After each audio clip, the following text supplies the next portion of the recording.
d'Odessa et à la délégation d'Odessa. Je suis très content d'être parmi vous pour représenter le maire, qui vous présente d'ailleurs toute sa considération et ses félicitations.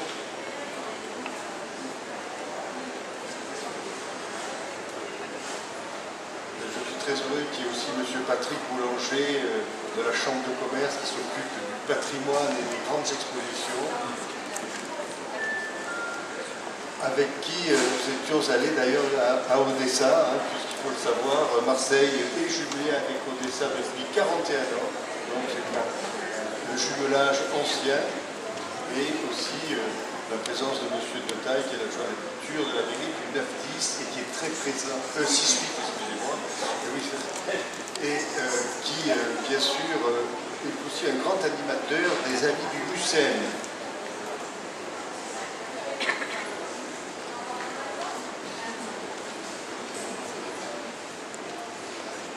La collaboration entre Odessa et Marseille, comme je vous le disais, est ancienne. Aujourd'hui, nous collaborons dans le domaine culturel, dans le domaine portuaire, dans le domaine économique. Et Madame Myriam Morel de Lepal, excusez-moi, c'est votre nom, va vous présenter, bien sûr, la grande exposition qui va y avoir au mois de septembre, c'est ça, octobre, qui sera intitulée du chemin d'Odessa.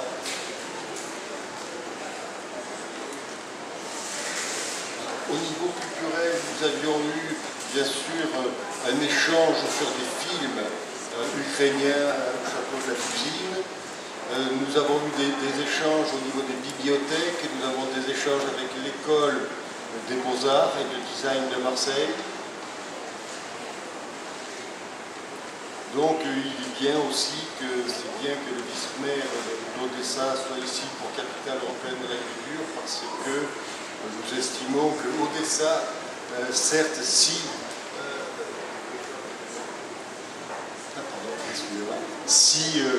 le thème est l'Euro-Méditerranée, je pense que Odessa fait partie un peu lointaine de la Méditerranée, mais rentre tout à fait dans cette sphère d'influence et d'échange que nous souhaitons très fructueux.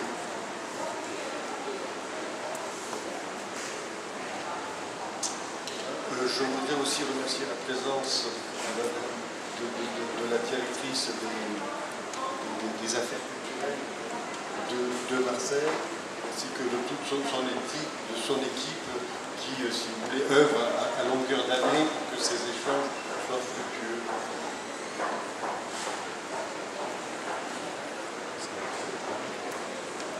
Je vais laisser la parole à Madame Myriam Morel pour justement vous entretenir sur les chemins d'Odessa.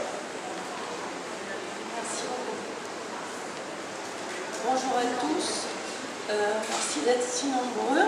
Merci au service international de la ville de Marseille, à Michel Reynaud, Joël Giordano et de son équipe d'avoir organisé cette présentation pour le Mucem et pour la population marseillaise qui se trouve ici et qui se trouvera, j'espère, très nombreuse pour visiter cette exposition qui ouvrira en octobre 2014. Donc je veux simplement faire une petite précision technique dans la mesure où nous avons ici le vice-maire d'Odessa et sa traductrice. C'est la raison pour laquelle il y a eu des petits délais entre les phrases. En revanche, la présentation que je vais faire, le PowerPoint que j'ai fait, que nous avons fait avec Nathalie Cognon, est bilingue, donc en russe et en français, donc ça sera peut-être plus facile d'enchaîner les phrases plutôt que d'attendre les délais de traduction si vous en êtes d'accord. Je salue aussi la présence du vice-maire d'Odessa, ainsi que M. le consul d'Ukraine, M. Detaille et nos amis de la ville de Marseille. Je suis moi-même conservateur au Mucem, mais aussi je suis ville de Marseille, conservateur du musée d'histoire de Marseille, mise à disposition du Mucem dans le cadre de l'ouverture et pour les expositions à venir. Cette image symbolique qui est passée, mais qui était l'image très symbolique réalisée pour le 40e anniversaire du jumelage Marseille-Odessa, est tout à fait révélatrice des liens d'Odessa qui sont anciens de 40 ans, mais qui sont aussi anciens de plusieurs milliers d'années, à savoir que tout comme Marseille, Odessa est une colonie grecque mais en mer Noire. Et donc c'est non pas Odessa même, mais la mer Noire est occupée depuis le 6e siècle avant Jésus-Christ par des colonisations venant d'Asie mineure. Donc c'est un peu lié à l'histoire de Marseille, mais ce n'est pas pour copier la ville de Marseille dans sa démarche entre Odessa et Marseille que nous avons fait cette exposition. C'est simplement parce qu'on oublie trop souvent que la mer Noire est une mer de la Méditerranée. Et une des premières expositions du MUSEM a voulu élargir cette Méditerranée et rappeler qu'elle est aussi multiple dans l'espace et dans le temps. Donc je dois également excuser l'absence de Bruno Susarelli, le directeur du MUSEM, qui a été empêché de venir, mais qui recevra demain la délégation de nos amis odessites et du consul d'Ukraine au MUSEM, ainsi que Francis Comte, qui est co-commissaire scientifique de cette exposition et qui est retenu lui-même à l'extérieur de Marseille. Donc je vais faire une petite présentation rapide du propos de cette exposition et des grandes étapes. D'abord, je ne vais pas tout vous révéler parce qu'il faut que vous soyez un peu en haleine et que vous suiviez l'information au fur et à mesure qu'elle arrive.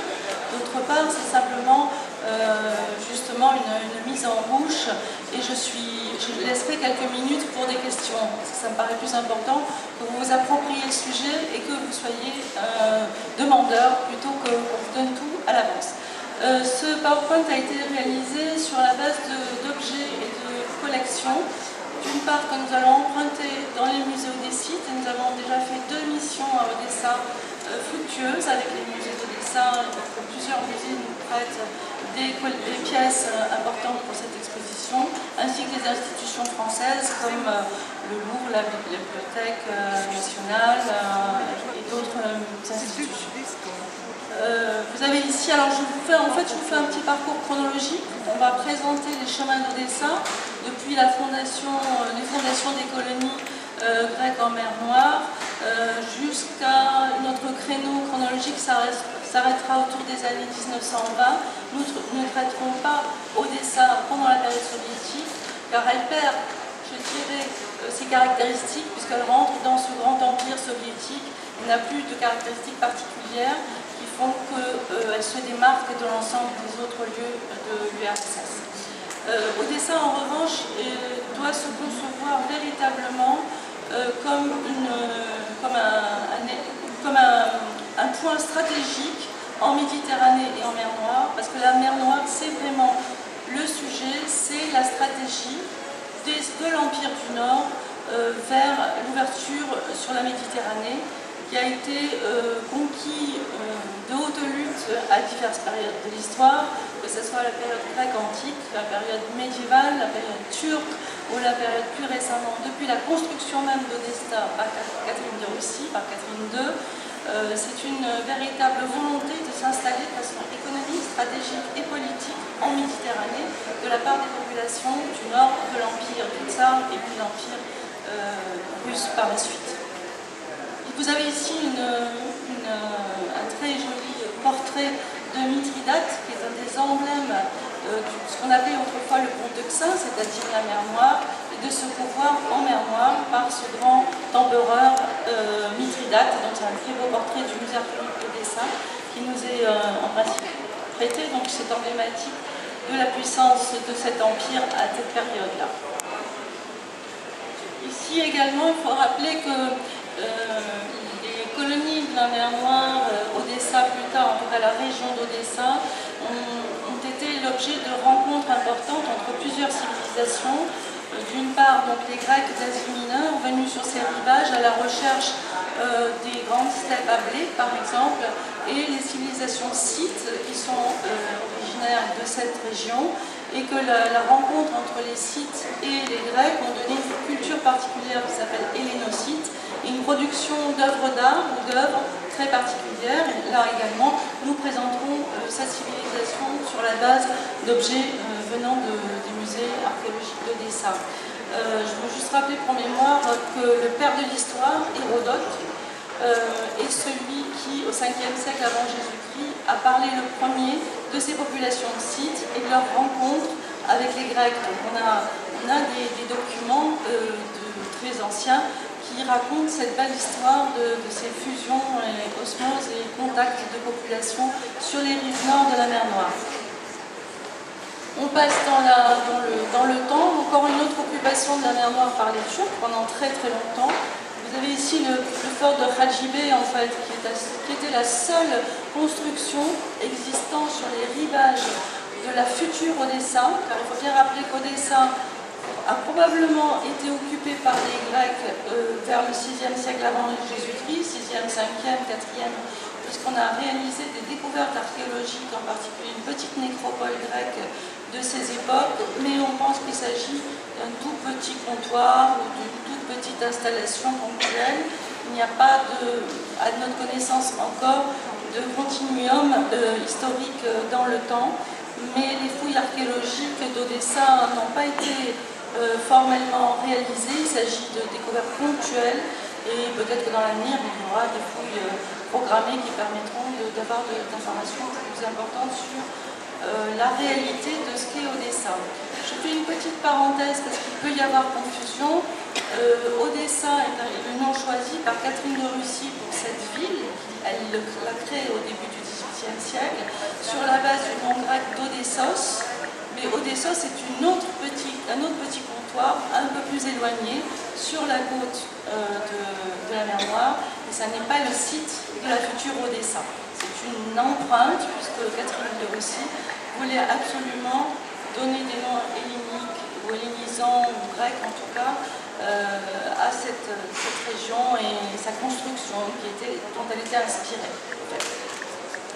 Vous avez ici un très très joli tableau également d'un auteur russe que vous pouvez lire en russe pour ceux qui lisent le cyrillique, qui s'appelle Latijensky, qui est également cette présentation de la forteresse de Hadjibé que vous voyez sur le promontoire tout en haut. Vous voyez, c'est le moment où vont s'installer sans doute les Odessites qui vont construire cette ville sur la partie haute, la fortification de Hadjibé, qui est le seul endroit qui était occupé et qui était un promontoire de défense. Donc, vous imaginez, malheureusement on a omis de mettre une carte de la mer Noire, c'est ce qu'on fera pour la prochaine fois.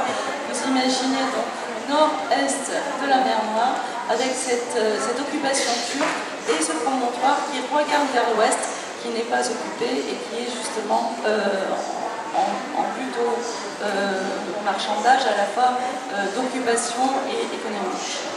Ce qui se passe donc au début du XIXe siècle, c'est d'une part, il y a déjà eu des tentatives de l'empire de Pierre le Grand, de l'empire russe, de Tsar, d'occuper la Méditerranée via la mer d'Azov, qui a échoué, et des tentatives aussi dans la mer Noire qui ont échoué.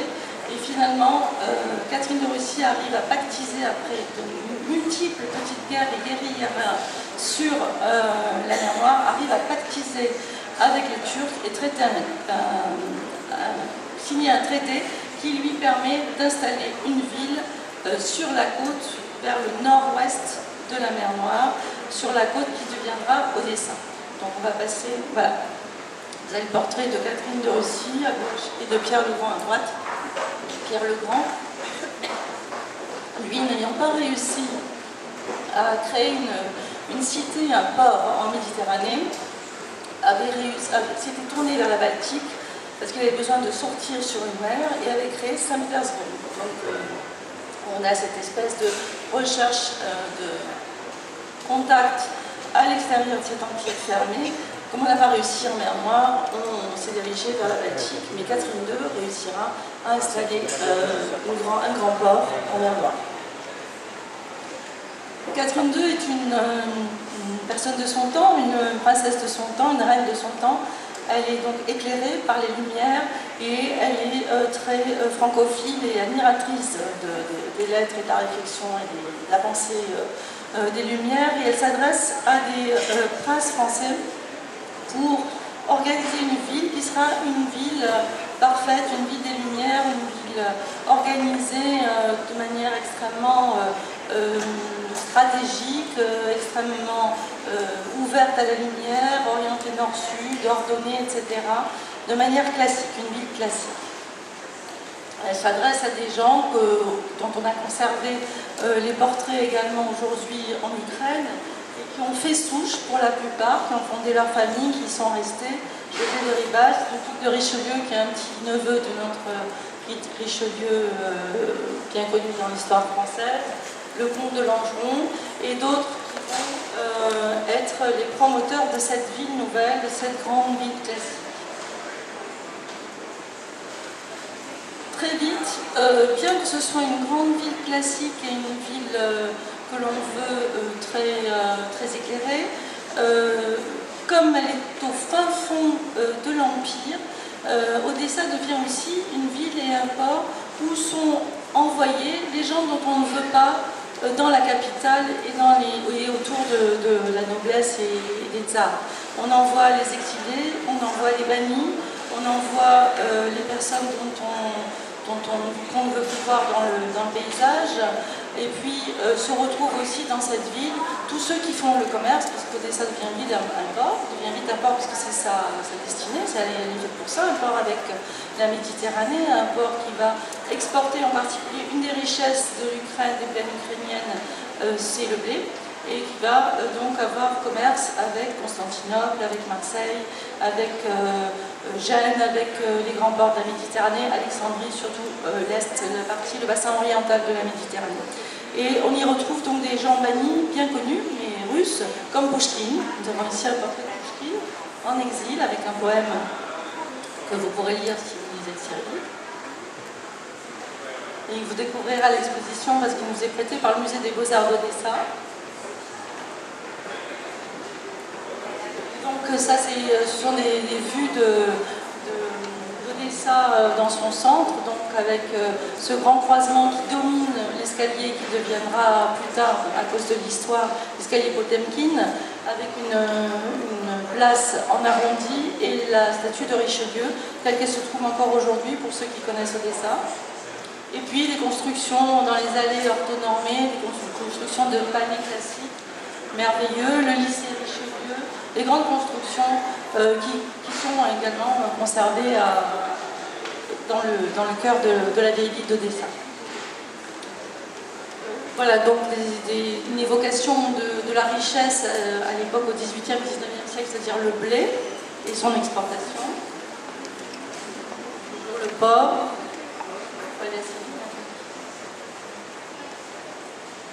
La vie mondaine, avec cette ville riche, et qui devient très riche grâce à son commerce et qui est très bien fréquentée, et bien entendu on a des activités, des manifestations mondaines et de la haute aristocratie, les réceptions, des portraits de peintres et d'écrivains portant ici Bounine,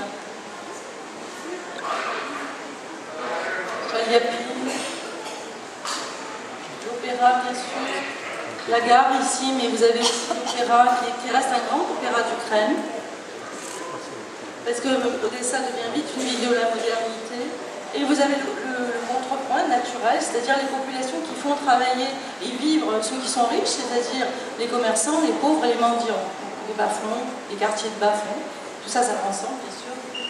Et puis vous avez aussi des hauts et des bas, vous avez des luttes, des conquêtes et des jalousies. Et donc vous avez ce qu'on appelle, ce dont on se souvient beaucoup en France en tout cas, pour les générations passées, la guerre de Crimée. Et vous avez une image ici, une représentation du siège de Sébastopol, qui a laissé des traces douloureuses avec beaucoup de morts de part et d'autre, entre la France, l'Angleterre, la Russie et les Turcs, la Turquie. Et puis la période plus récente, vous avez ici une représentation du film d'Eisenstein, Horace Potemkin, donc l'émergence en Russie également des mouvements de révolte et de révolution. Le port, l'immigration, les gens s'en vont, il y a des programmes importants, il faut le dire, des programmes anti-juifs très importants, parmi les plus douloureux et les plus meurtriers. Les gens s'en vont, donc ils immigrent un peu partout en Méditerranée, beaucoup aux États-Unis. Aujourd'hui, il existe un petit quartier de Brooklyn qui s'appelle l'île Odessa, mais l'immigration se trouve partout, en Méditerranée également. Beaucoup à Paris également, où il se trouve que, comme souvent, par exemple, les peintres et les artistes sont souvent d'origine juive, ils partent avec ces mouvements d'immigration et en partie, ils forment ce qu'on a appelé l'école de Paris, Et donc ce sont les grands peintres qui vont faire surface et être connus dans l'histoire de la peinture en France à cette époque, dans les années 20-30, comme en tout cas... non, ça c'est Oscillations, mais je pense à...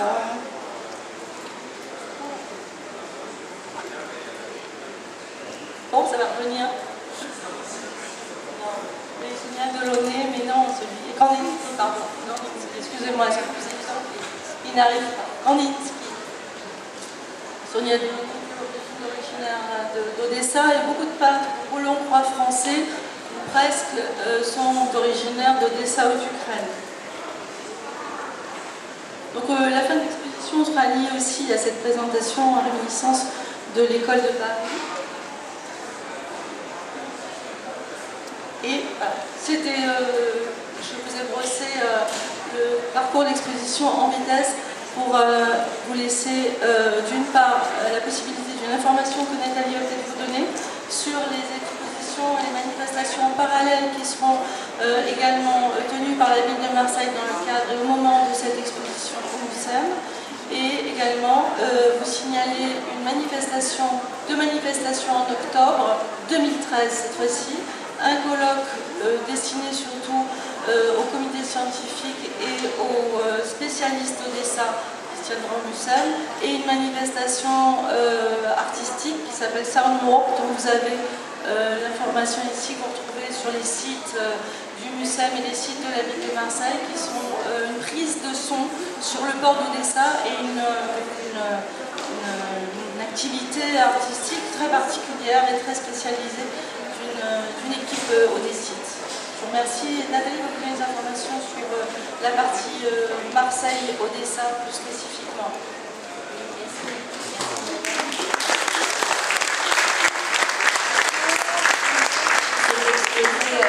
Vous révèle vraiment tout le schéma et tout le synopsis, comme on l'appelle, de l'exposition à venir, et qui va être entourée, on espère, d'événements. Donc on a déjà prévu des événements dans la ville, avec le soutien notamment de la direction des relations internationales et puis aussi les partenaires autour. Donc il y aura une exposition à l'Alcazar qui va elle montrer Odessa et Marseille aujourd'hui, avec un photographe qui viendrait en résidence à la Gare Franche pour photographier Marseille.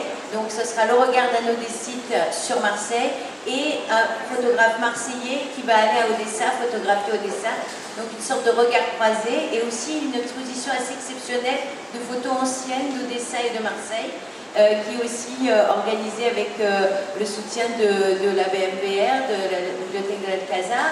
Il y a notamment des projets en vue aussi d'artistes odessites qui pourraient venir participer aux festivals qui ont lieu chaque année à Marseille, comme le festival de jazz, évidemment, des 5 continents, aussi les arts éphémères pour l'art contemporain. On espère en tout cas une fusion et qu'il y ait énormément d'artistes d'aujourd'hui d'Odessa qui puissent s'intégrer à la vie marseillaise. Et c'est pour ça que les projets pour l'instant sont en cours, sont ouverts. Il y aura aussi un festival de cinéma. Évidemment, comment ne pas parler d'Odessa et ne pas parler de cinéma. Le cinéma ukrainien, on va commencer par le cinéma muet de tout début du XXe siècle, avec les studios d'Odessa qui étaient des studios très renommés. Et donc c'est M. Lubomir Koseiko, qui est un grand spécialiste du cinéma ukrainien, qui va présenter et faire la programmation avec évidemment les programmateurs du MUSEM, pour que ça se passera à l'auditorium du MUSEM notamment. Donc une rétrospective des films qui ont été tournés dans les studios d'Odessa, mais aussi des choses plus contemporaines que vous connaissez sans doute, mais qui est toujours bon de voir pour Odessa. Et puis on espère une reprojection du Cuirassé Potemkin dans sa nouvelle version. Voilà, donc plein de choses, du théâtre aussi, des lectures de Babel possibles tout à fait par Denis Lavant, qui nous a donné son accord amical pour l'instant, et on espère viendra aussi à l'auditorium pour nous lire les fameux contes d'Isaac Babel. Voilà, donc plein de projets. Vous êtes amenés aussi, si vous avez des idées, des propositions en tant que partenaire, à nous solliciter, avec moi du côté du MUSEM pour la coordination, et Joël Giordano évidemment de la DRIE qui s'occupe des accords Marseille-Odessa. Voilà, merci beaucoup. Merci pour tous ces renseignements. Comme vous le voyez, Odessa est une ville historique, fortement historique comme Marseille, mais aussi une ville touristique, une très belle ville touristique, avec une très belle architecture, très arborée, une ville très agréable, que je vous invite à visiter évidemment. Donc comme je vous disais tout à l'heure, collaboration culturelle, économique, portuaire, mais aussi, si je peux me permettre, juridique, puisque la cour d'appel administrative de Marseille est jumelée avec la cour administrative d'appel, bien sûr, d'Odessa, dont je salue d'ailleurs la présidente de la cour d'appel de Marseille. Merci d'être parmi nous, on peut l'applaudir d'ailleurs, parce que c'est rare que les cours d'appel comme ça se jumellent, mais je pense qu'il y a vraiment une collaboration très importante, n'est-ce pas, monsieur le consul, parce que, évidemment, c'est sur les savoir-faire, un échange des savoir-faire qui est très important. En tout cas, comme on le disait aussi sur cette exposition d'Arcas Museum, quelques mots sur le Museum, évidemment, puisque c'est notre musée emblématique aujourd'hui de Marseille, le musée construit par M. Ricciotti, et qui aujourd'hui, on peut dire, est le moteur culturel un peu de cette ville, avec plus de 200 000 visiteurs, et aussi, évidemment, pour la ville de Marseille, une rénovation complète de ces musées, le musée Longchamp, d'ailleurs, où nous avons actuellement le grand atelier du Midi, je pense que le vice-maire ira le visiter, avec le château Borelli, avec une rénovation complète bientôt du musée d'histoire au mois de septembre. Enfin, voilà, avec vraiment une offre culturelle avec capitale européenne de la culture qui est totalement colossale, plus de 650 événements culturels pour l'année, donc ça fait un peu plus de 2 à 3 par jour, donc c'est vraiment très très important, et je pense que les échanges avec Odessa, vraiment, à partir de cette capitale, à partir de ces visites, vont perdurer, et j'allais dire même s'amplifier. Voilà.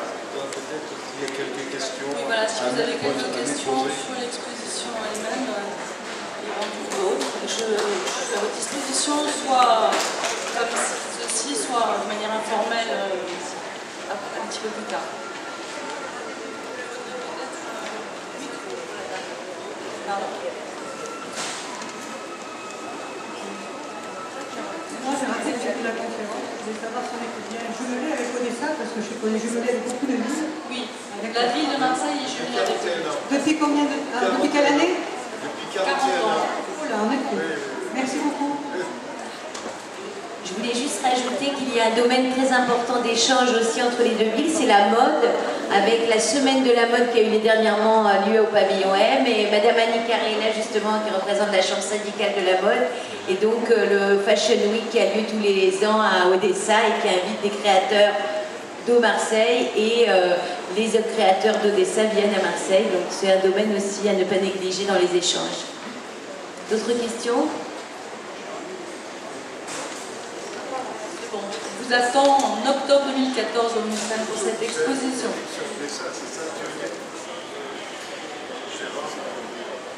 Oui, alors d'abord je trouve que c'est formidable parce que ça illustre les passerelles, chère Myriam, entre la ville et le Museum. Cette opération montre à quel point c'est un musée citoyen, il montre à quel point Marseille est une ville citoyenne. Et donc la coopération entre les deux forces culturelles est très forte. Et puis la question, c'est de savoir si à Odessa, il existe une société d'amis du musée des Beaux-Arts, avec qui on pourrait converser entre les amis du Museum et les amis des musées de Marseille. Mon nom est un peu allemand, mais je suis d'Odessa, je suis Odessi. Je suis critique d'art et je suis curateur. Je suis ici, c'est parce que nous n'avons pas des relations vivantes entre nos deux villes.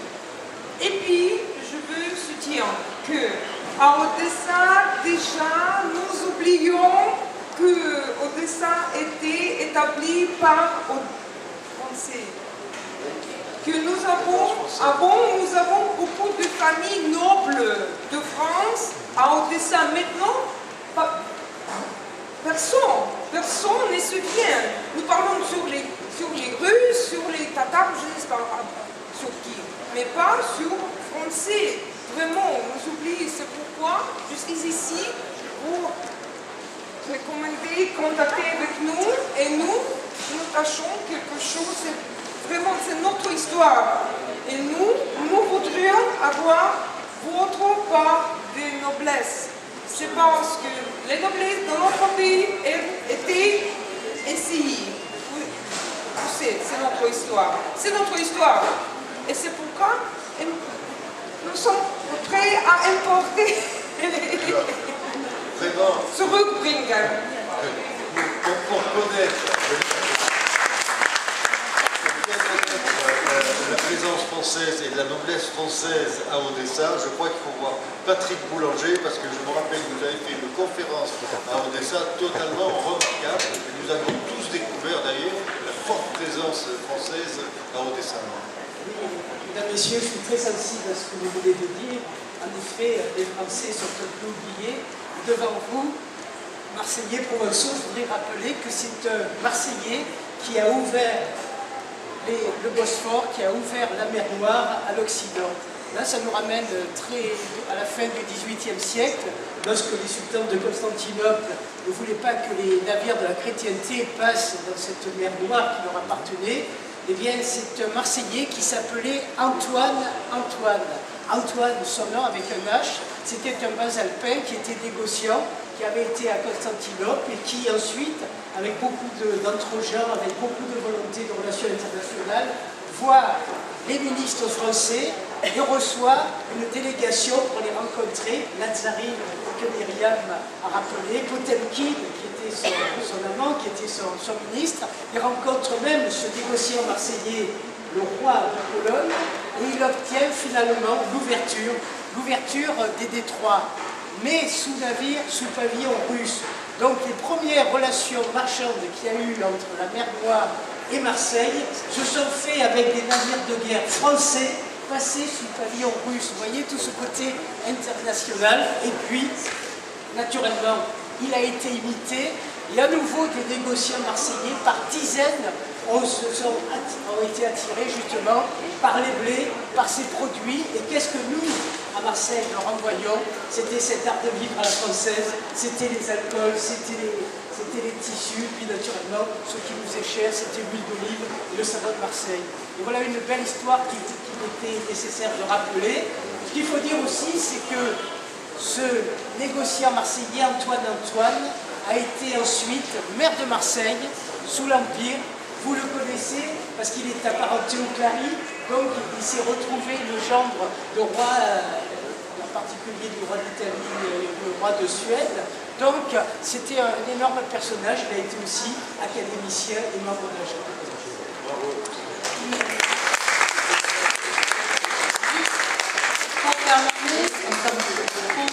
Pour terminer, ah pardon. Oui. Deux mots.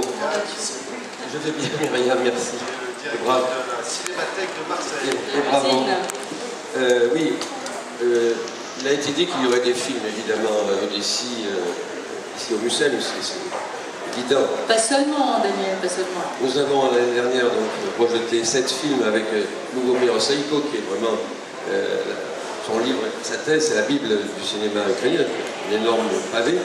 Simplement, je voudrais ajouter que je voudrais parler un peu de la méridionalité d'Odessa. Vous avez parlé des studios d'Odessa.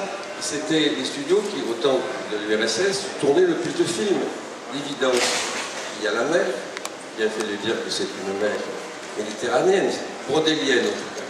Et qu'il y a le soleil, il y a la mer. Toutes choses qui sont aussi à Marseille. Donc c'est bien d'avoir jumelé ces deux villes parce qu'elles sont au niveau de l'art et au niveau du cinéma en tout cas que je connais. Donc deux villes assez proches où il était aisé, facile, une lumière gratuite comme ici à Marseille. Donc Marseille, Odessa et le cinéma. Et puis nous avons, cher Daniel, nos deux escaliers que nous avons pu comparer. Alors je ne voudrais pas être, n'est-ce pas, un petit peu marseillais ou marseillaute. Moi je préfère l'escalier de la gare Saint-Charles. Il y a plus de motifs orientalistes que l'escalier d'Odessa, évidemment. L'escalier d'Odessa, bon, c'est un mythe. Hein. Mais de Marseille, c'est quand même plus travaillé, plus ouvragé. Mais c'est mon avis personnel. Hein. Merci. Merci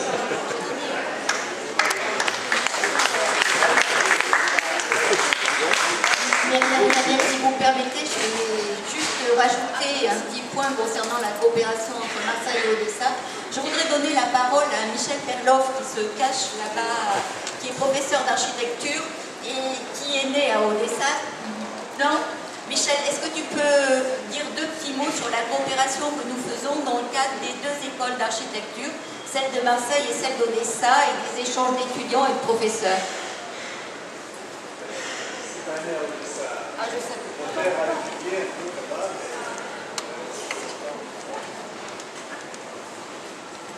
Moi, je suis du sud, je suis de Nice.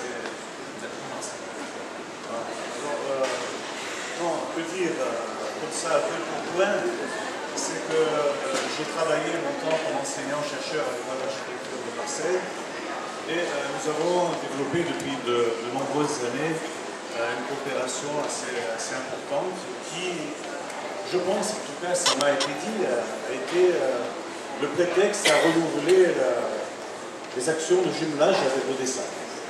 Donc cette coopération consiste en échange d'étudiants. Marseille reçoit des étudiants d'Odessa depuis déjà une dizaine d'années, on peut dire. De nombreux étudiants de Marseille sont allés aussi à Odessa, non pas pour étudier, mais en voyage d'études.